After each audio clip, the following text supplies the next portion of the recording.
एक समय की बात है। एक सुंदर लड़की सिंडरेला अपने पिता, सौतेली माँ और दो सौतेली बहनों के साथ रहती थी।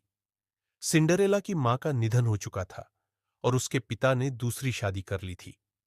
सिंडरेला की सौतेली माँ और बहनें उसके साथ बहुत बुरा व्यवहार करती थी। वे उससे घर के सारे काम करवाती थी, जैसे कि फर्श साफ करना, कपड़े धोना और खाना बनाना।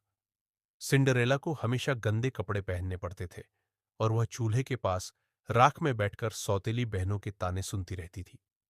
एक दिन राजा ने एक शानदार नृत्य का आयोजन किया ताकि राजकुमार अपने लिए एक दुल्हन चुन सके।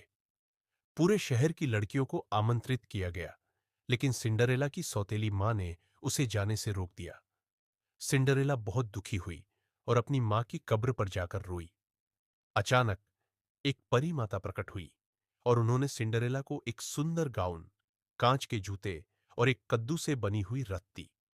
परी माता ने सिंडरेला से कहा कि वह नृत्य में भाग ले, लेकिन आधी रात तक वापस आ जाए, क्योंकि जादू केवल आधी रात तक ही रहेगा।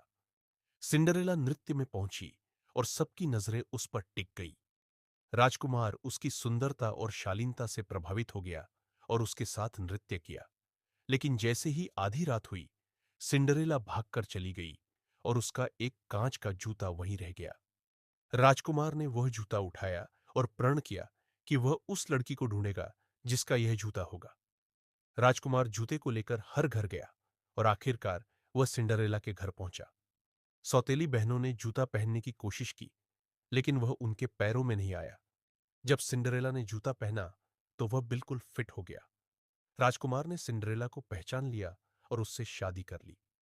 सिंडरेला की जिंदगी बदल गई और वह हमेशा खुशी से रहने लगी। यह कहानी बच्चों को आशा, साहस और दयालुता का महत्व सिखाती है।